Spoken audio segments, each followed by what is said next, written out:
দার্জিলিংয়ের সমস্ত অপূর্ব অফবিটগুলোতে বেশ কয়েকদিন ঘোরাঘুরি করার পরে এবার ছিল ফেরার পালা। কিন্তু সেই যে পেশক এপিসোডে আমি বলেছিলাম না যে এই যে শেষ হয়েও হলো না শেষ, তাই ফেরার আগে এই ভিডিওতে আপনাদের দেখাতে চলেছি যে মিরিক লেক বর্ষায় কেমন লাগে। আসুন এক্সপিরিয়েন্স করা যাক। তাই আপনারা দেখবেন মিরিক লেকের এক অপরূপ দৃষ্টান্ত। হ্যাঁ, বৃষ্টি ভেজা মিরিকের ছবি যে সত্যি পাল্টে যায় তা দেখবেন আমার সাথে। আর সাথে থাকছে ইন্দো নেপাল বর্ডারে পশুপতি নগর এবং তার কিছু সাইট সিইং সহ পশুপতি মার্কেটের এক ঝলক। তাহলে সাথে থাকছেন তো? মনে নিশ্চয়ই করাতে হবে না কোথায়। ঠিক ধরেছেন, আমার চ্যানেল অভিস আটে।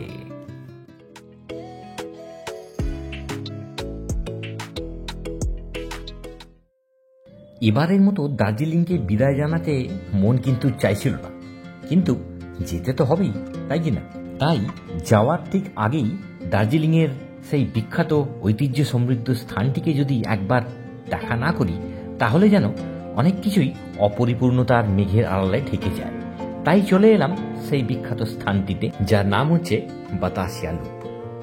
আমরা সকলেই জানি যে বাতাসিয়া লুপে একটি সুন্দর পার্ক আছে, আর এই পার্কের সেন্টারে রয়েছে একটি স্মারক স্মৃতি।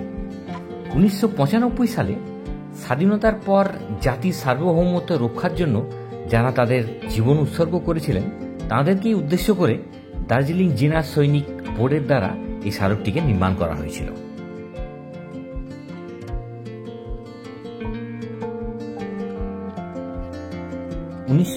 সালে নির্মিত এই বাতাসিয়া লুপ হল একটি সর্পিলো রেলপথ, যেটি কিনা দার্জিলিং হিমালয়ান রেলওয়েজের আরোহণের গ্রেডিয়েন্ট কমানোর জন্য তৈরি করা হয়েছিল, তাই একে লুপ বলা হয়। রেলপথটি একটি সুড়ঙ্গের মাধ্যমে একটি পাহাড়ের চূড়োর ওপর দিয়ে চলাচল করে। এই বাতাসিয়া লুপ পার্কটি প্রায় 50,000 স্কোয়ার ফুট এরিয়া জুড়ে অবস্থান করছে। ভিজিবিলিটি যদি ক্লিয়ার থাকে তাহলে সারা বছর ব্যাপী এই স্থান থেকে অপূর্ব কাঞ্চনজঙ্ঘার ভিউ দেখা যায়।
পাহাড়ের একদম শেষ প্রান্তে অবস্থিত হওয়ায় বাতাসিয়া লুপ থেকে দার্জিলিংয়ের কিন্তু অনেকাংশই দেখা যায়।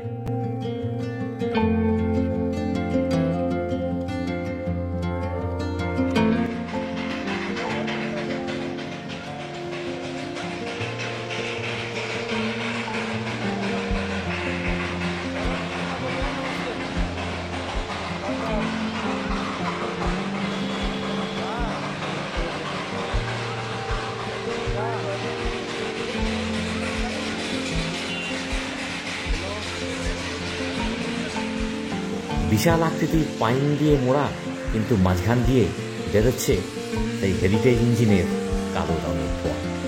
অসাধারণ দৃশ্য।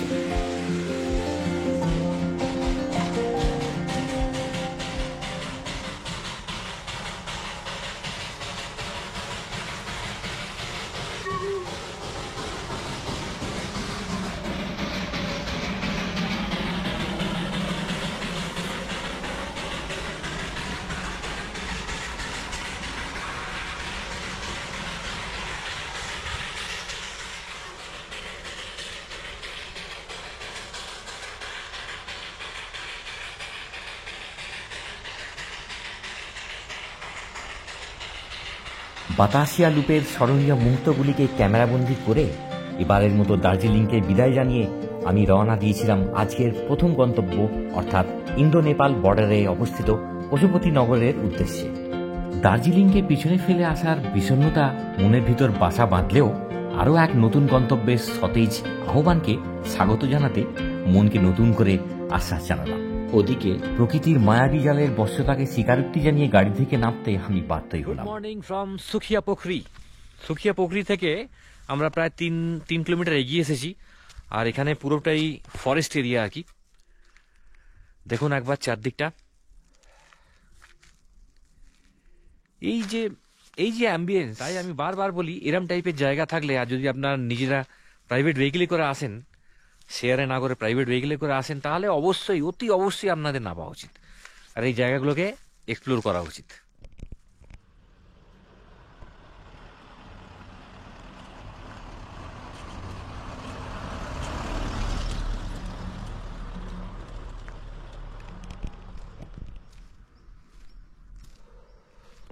এই জায়গাটাকে এই মুহূর্তে আপনারা যা দেখছেন, ক্যামেরা কিন্তু জাস্টিফাই একটুকুও করতে পারছে না।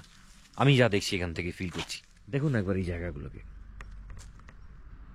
কোনো অংশে কোনো হরর ফিল্মের সেটের থেকে কম এটা। দেখুন তো কিরম রহস্যজনক একটা পরিবেশ।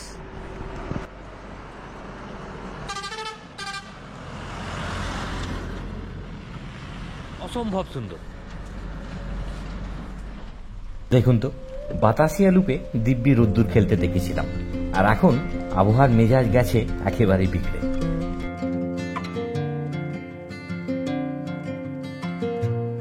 শেষমেশ পৌঁছেছিলাম ইন্দো নেপাল বর্ডার, যেখানে আপনাদের গেটে সকলের আধার কার্ড দেখিয়ে তবেই এন্ট্রি হবে। আর হ্যাঁ, আপনাদের প্রাইভেট ইন্ডিয়ান নাম্বারের গাড়ি হোক অথবা রেন্টের ভেহিকেলই হোক, এখানে কিন্তু তাদের নো এন্ট্রি। তবে তাতে চিন্তার কিছু নেই, আপনারা অনায়াসেই নেপালের যে কোনো একটি গাড়িকে রেন্ট হিসেবে নিয়ে নিতে পারেন এবং আপনাদের প্রি প্ল্যান জায়গাগুলোতে চলে যেতে পারেন, যেমন আমি যাচ্ছিলাম। তো এখন আমরা যাচ্ছি নেপাল দিয়ে আর কি। নেপালের বর্ডার ক্রস করলাম, এখন এবার যাচ্ছি এদিকে সোজা পশুপতি মার্কেট। পশুপতি মার্কেট দেখবো আর কয়েকটা স্পট দেখবো আর কি, যদি হতে পারে।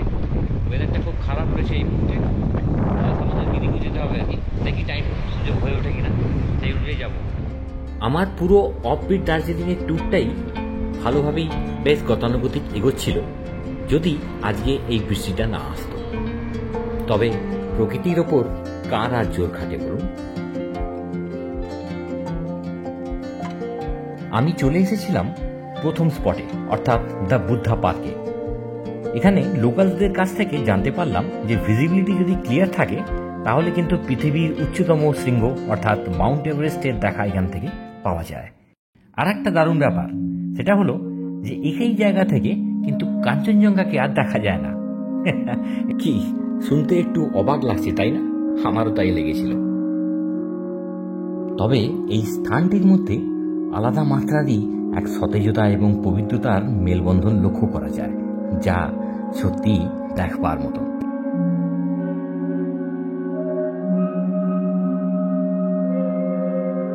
আর সবকিছুর সাথে তাল মিলিয়ে এখানে রয়েছে পরিবেশের রহস্যময়তার এক অসাধারণ কম্বিনেশন, যার সাক্ষী হতে পেরে নিজেকে বেশ লাকি মনে হচ্ছিল। সেই জন্যই তো আমি সর্বদাই মনে করি যে প্রকৃতির সকল রূপেই নিজস্ব এক স্বাদ আছে, যাকে প্র্যাকটিক্যালি ফেস না করলে ঠিক অনুভব করা যায় না।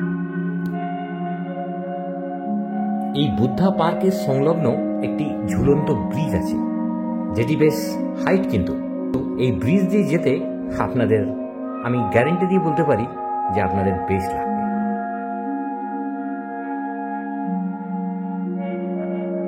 ওই দেখুন দূরে নিচে দেখা যাচ্ছে আমাদের গাড়ি, যেটা করে আমরা আসছিলাম।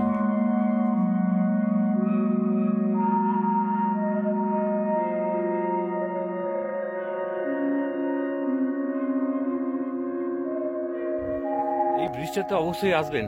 হ্যাঁ, এই ব্রিজটা দিয়ে এই সামনে বুদ্ধা স্ট্যাচু রয়েছে, ব্রিজটা সংলগ্ন রয়েছে এই ওপর দিকে গেলে টি গার্ডেন। অবশ্যই আসবেন এই ব্রিজটায়, অন্য টাইপের একটা অভিজ্ঞতা আর কি। বুদ্ধা পার্কে এলে টি গার্ডেনটিতে অবশ্যই আসার চেষ্টা করবেন।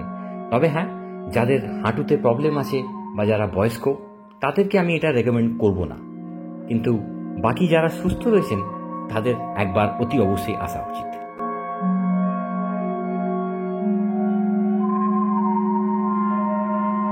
দারুণ সিন, এখান থেকে অনেকগুলো সিঁড়ি উঠতে হয়, হাঁপিয়ে যাবেন আর কি।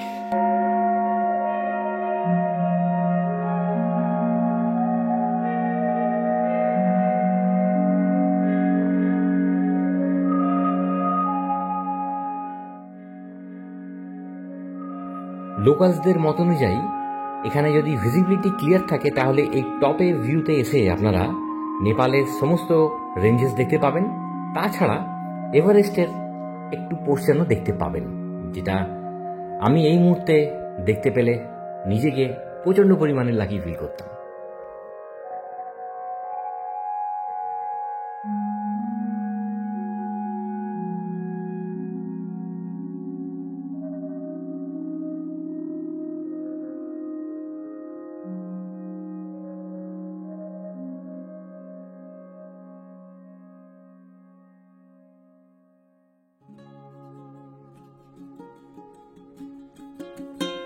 পশুপতি নগরে এলে এই পশুপতি মার্কেটকে কখনই অবহেলা করবেন না।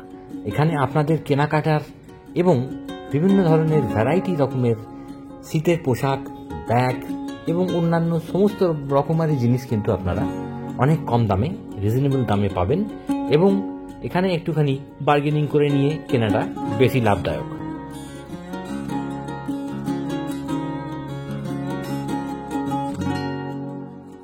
আপনার নাম কি? আমার নাম সন্তোষ দেবী। আচ্ছা, এটা আপনার দোকান তাই তো? হ্যাঁ, আচ্ছা, এখানে কি কি কি জিনিস আছে? এখানে সব আছে, রেডিমেড আছে, শাল আছে, সোয়েটার আছে, আচ্ছা, ফির কসমেটিক্স আছে। কসমেটিক আছে। এখানে শুনেছি কসমেটিক নাকি খুব সস্তা হয়। হ্যাঁ, খুব সস্তা। এখানে তো 700 টাকা আর এখানে 250 টাকা। 700 টাকা তো 250 টাকা? হ্যাঁ। আচ্ছা, আর আজল? হ্যাঁ। আচ্ছা, এখানে 225, এখানে 50 টাকা। ওখানে 225, এখানে 50 টাকা। হ্যাঁ। আচ্ছা, এবার বলুন, এটা ক্যারাটিন শ্যাম্পু। ক্যারাটিন শ্যাম্পু ওখানে 1300 টাকা। 1300 টাকা? 350 টাকা। ওখানে 1300 টাকা, এখানে 350 টাকা। হ্যাঁ। আচ্ছা, লাইকমির 100। এটা 100 টাকা। আচ্ছা, লাইকমি ছাড়া আর কি ব্র্যান্ড আছে? এটা আছে কোরিয়ান ব্র্যান্ড। এটা লিপ গ্লোজ পাবে 200 টাকা। আচ্ছা, 200 টাকা। হ্যাঁ, এই দেখেন, এটা লিপস্টিক আছে, এটা আর এটা লিপ গ্লোজ আছে। Original Gucci. হ্যাঁ। এটা কিরম দাম? 1500। আচ্ছা, 1800, 1700। 1800, 1700, এগুলো সব কি লেদার পুরো? আচ্ছা, এগুলো সব জ্যাকেট রয়েছে 1500, 2000 এর মতন আর কি করে। টু স্টক রয়েছে উলেন মার্কেটের সমস্ত কিছু। আপনারা এখানে এসে অবশ্যই মার্কেট করতেই পারেন। প্রচুর স্টক আছে এবং ভ্যারাইটি রকমের স্টক আছে, অবশ্যই একবার দেখে যাওয়া উচিত আর কি।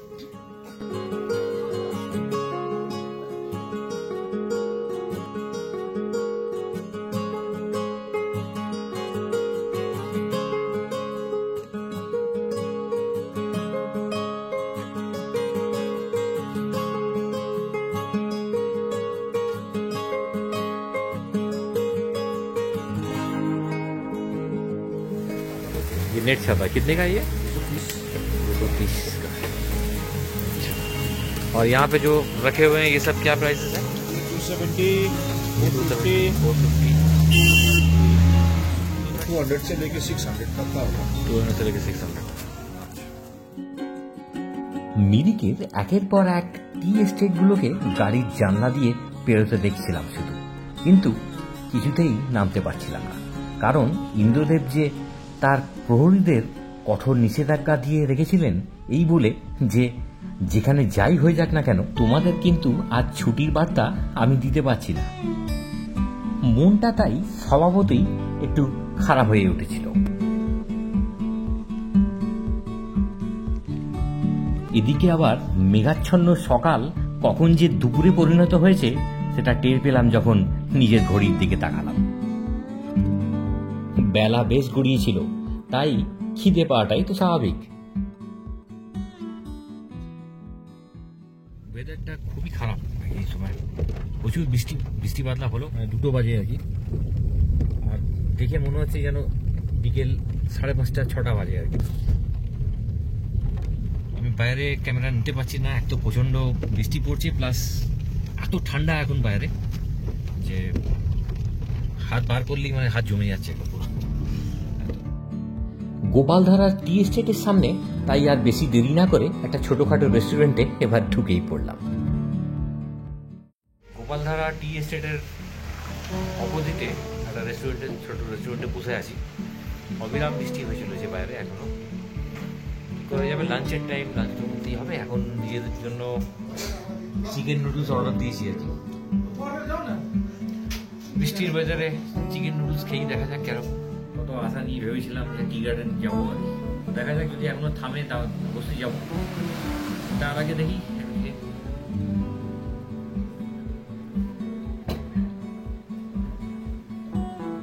ভালোই লাগছে খেলে, বৃষ্টির ওয়েদারে গরম গরম চিকেন নুডলস খাওয়া হচ্ছে।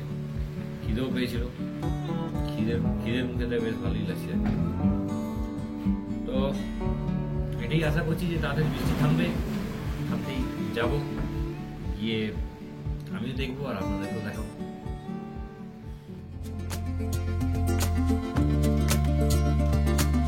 কথায় আছে না যে সময় কারোর অপেক্ষায় থেমে থাকে না, তাই এবার আমিও সময় এবং বৃষ্টির উপেক্ষা না করে এগিয়ে চলতে লাগলাম। আর আমার সঙ্গী হয়ে চলতে থাকলো এই অসাধারণ বৃষ্টি ভেজা রাস্তাটি।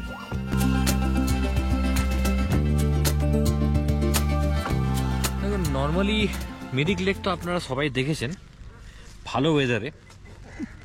আমি আপনাকে দেখাতে চলেছি মিরিক বর্ষার মধ্যে। মিরিক লেক বর্ষায় কেমন লাগে আসুন এক্সপিরিয়েন্স করা যাক।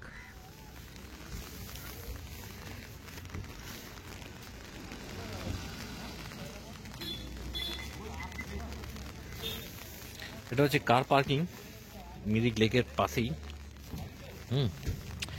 আর এইটা হচ্ছে এন্ট্রি গেট। আমি এন্ট্রি টিকিট কিনেছি 20 টাকা দিয়ে।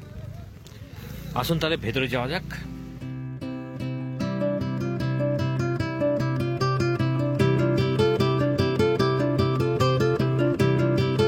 আমাদের সকলকে সিচুয়েশন ওয়াইজ চলতে হয় আর কি, কি করা যাবে। ঝকঝকে ওয়েদারে মিরিক লেক ঘুরতে একটা আলাদা মজা, আবার ঠান্ডাতে কাঁপতে কাঁপতে তার উপর আবার বৃষ্টি হচ্ছে সমানে, এর একটা আলাদা মজা, হাতে ছাতা ধরে আর কি। আসুন দেখাই যাক। এই হচ্ছে এন্ট্রি, আমরা এন্ট্রি নিয়েছি। সামনে এরকম স্ট্যাচু করা আছে, ফুল দিয়ে সুন্দর সাজানো, আর তার পেছনে ব্যাকগ্রাউন্ডে গাছ দিয়ে ঘেরা পুরো।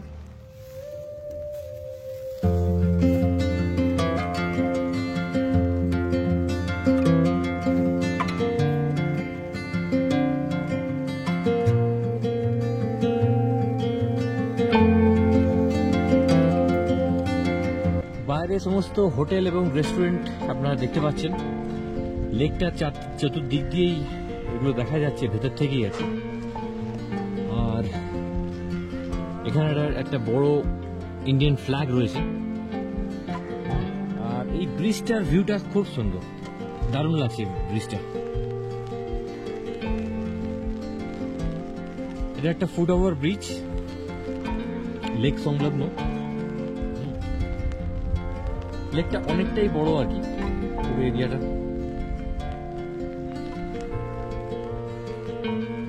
ঘুরতে বেশ অনেকটাই টাইম লাগে।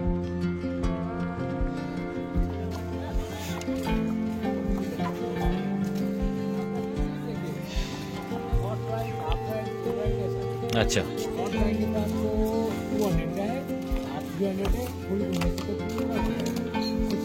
पूरा ही लेक बराबर घूमेंगे। 600 है वो पर पर्सन। अच्छा अच्छा। মিরিকের উচ্চতা দার্জিলিং এর তুলনায় তুলনামূলকভাবে অনেকটাই কম হওয়ায় এখানে কিন্তু বৃষ্টির প্রখরতা কিছুটা কম উপলব্ধি করছিলাম।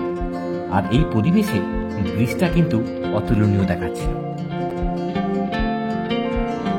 যাক, আমার একটু কথা শুনেছে ইন্দ্রদেব, থেমেছে কিছুক্ষণের জন্য হলেও আর কি, এটাটুকু সত্যিও শান্তি লাগছে আর কি।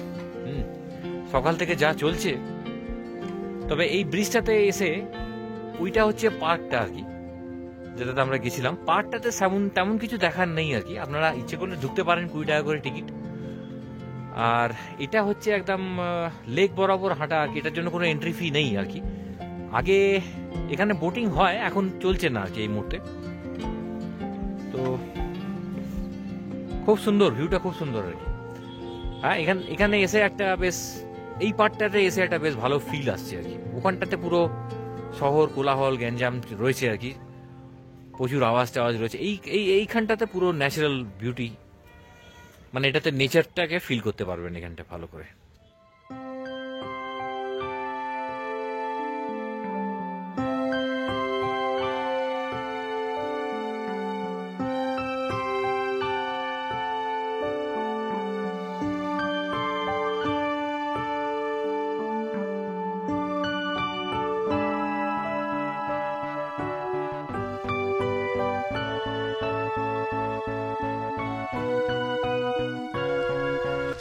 ওইখানগুলো, ওইটা হচ্ছে ওই ঘোড়া রাস্তা বল আর কি, যেখানে এখানে যেসব হর্স রাইডিং গুলো হয়, সেই ঘোড়াগুলোকে রাত্রিরে এখানে রাখা হয়, এটা ঘোড়া রাস্তা বল আর কি।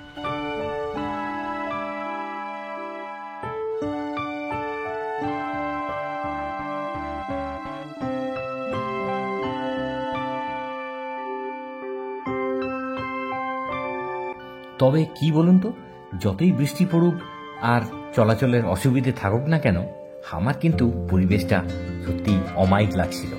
আর চারিদিকের সবুজের আধিক্য এবং রহস্যময় অথচ চাঞ্চল্যকর এই দুইয়ের পরিবেশনায় এই মিরিক লেক যেন সেই সময়ের জন্য স্বর্গীয় হয়ে উঠেছিল। আপনারা কিন্তু একটু কমেন্টস করবেন, তবে তো আমিও জানতে পারবো এবং আমারও ভালো লাগবে।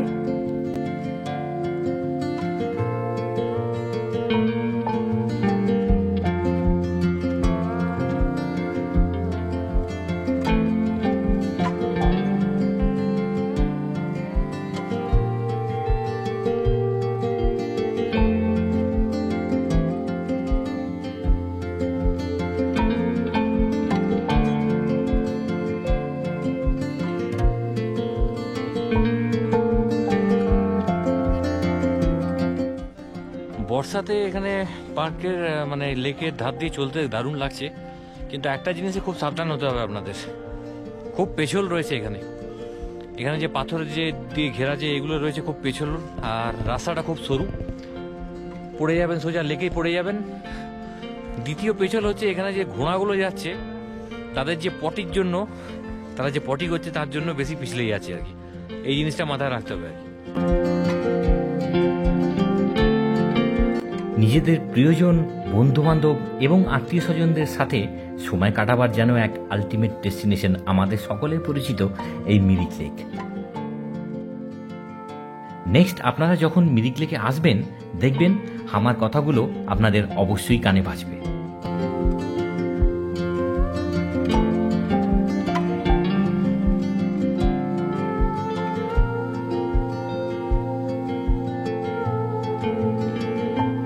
মিরিক থেকে এনজিপি যাওয়ার পথে পড়বে এই তুমলিং ভিউ পয়েন্টটি। আপনারা মিরিক থেকে এনজিপি গেলে মিরিক রোড হয়ে যখন যাবেন, অথবা যখন এনজিপি থেকে মিরিক রোড হয়ে ভায়া দার্জিলিং যাচ্ছেন, তখন এই তুমলিং ভিউ পয়েন্টে 5 মিনিট বা 10 মিনিটের জন্য কিন্তু একটা স্টপেজ অবশ্যই দেবেন, এবং এখানকার যে মনোরম ভিউ সেটা নিজের ক্যামেরা বন্দি করতে ভুলবেন না।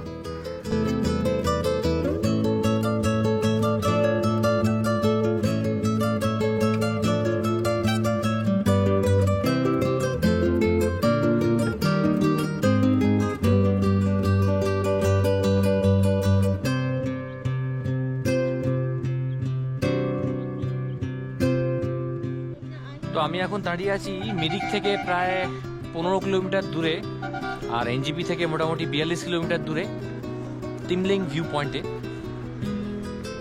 আর এখান থেকে মারাত্মক ভিউ দেখা যাচ্ছে। হ্যাঁ, এই দেখুন এইদিকে আমরা এই রাস্তা দিয়ে নিচে নামবো আর কি, এই রাস্তা দিয়ে নিচে এনজিপির দিকে যায়। এখান দিয়ে পাস করলে অতি অবশ্যই এখানে দাঁড়াবেন, দাঁড়িয়ে কিছুটা সময় কাটাবেন, জায়গাটা দেখবার মতো।